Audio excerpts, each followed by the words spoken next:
Brilliance Audio presents Laci by Michael Fleeman. Performed by Malcolm Hillgartner. Hi, Mom. It was Scott Peterson on the line. Sharon Roca was preparing Christmas Eve dinner for the family when her son-in-law called. There was concern in his voice. "Is Laci there?" "No," Sharon said. She hadn't spoken to her daughter since the night before.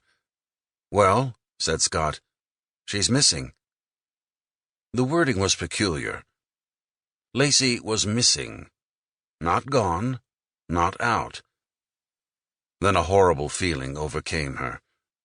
Sharon Roca knew immediately that something was terribly wrong. Scott called at least 2 more times on the evening of Tuesday, December 24th, 2002, when a cold fog descended on Modesto. The next time he phoned, he told his mother-in-law that he had called everybody he could think of, and nobody knew where Laci was. The third time Scott called his in-law's house, about 6:30 p.m., his mother-in-law told her husband, Ron Gransky, to phone the police. When the officers arrived, it took very little to convince them of the urgency of the situation. Scott hadn't seen Laci since that morning. When he got home in the late afternoon, her car was there, her purse was there, her cellular phone was there, but not Laci. There was no note. No message on the answering machine, no word left with any family or friends. This wasn't like her. She was outgoing and bubbly, but not impetuous or irresponsible. She was the mini Martha Stewart to her friends, the gracious but strict hostess who served dinner at 8 and don't be late, and be sure to dress accordingly. She wrote notes for holidays and special occasions. Surely she would have left a note if she were to leave before such an important evening. She was the model of manners and comportment, of doing things right, of expecting the same of others.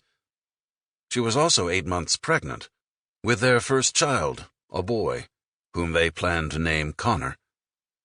Scott rounded up the neighbors. In the misty darkness, with temperatures dipping toward the 40s, they searched throughout his La Loma neighborhood. Scott looked distraught, scared. Teary-eyed, he ran down Covina Avenue past the N sign where the street dead-ended into a well-trod footpath. He went through the open gate and headed down the steep path into East La Loma Park. She must be in the park. She had been getting ready to walk the dog. Scott searched. The neighbors searched. The police officers went into the park, probing the darkness with their mag lights, looking behind the bushes and rocks, walking up and down the banks of Dry Creek, searching under the footbridge. In the foggy skies, a helicopter from the Stanislaus County Sheriff's Department strafed the grounds with its powerful searchlight. The officers roamed the streets of the La Loma neighborhood, just northeast of downtown Modesto, looking for any traces of the pregnant woman, interviewing anybody they could find, to see if they'd seen or heard anything. They found a neighbor, Karen Service, who hadn't seen Laci that day but had seen her dog. At about 10:30 that morning, Service was pulling out of her driveway onto Covina when she saw a golden retriever she recognized as Mackenzie scampering down the street, trailing a muddy leash. She led the dog to its home at 523 Covina, where the gate to the backyard was open. That must have been how the dog got out, Service thought. She put the dog in the yard and closed the gate and thought nothing of it until the police showed up later that evening and asked her if she had seen anything unusual that day. By midnight, a small group of friends gathered in front of the greenhouse and wondered and worried. Where could she be?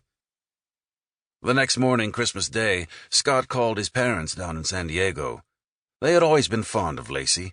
She had sent his mother a heartfelt note on the first Mother's Day after they were married and signed it with her name and a happy face.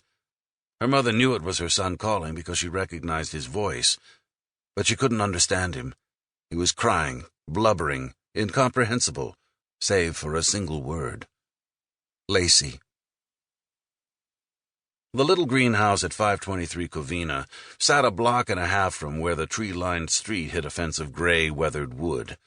The house had wood siding, a red brick chimney, a wide driveway, and wood gate that opened to a newly installed swimming pool and patio, where there was an outdoor chess set with marble pieces shaped like frogs. There were young palm trees growing next to the front window, the curtains uncharacteristically closed. Laci had liked the morning light.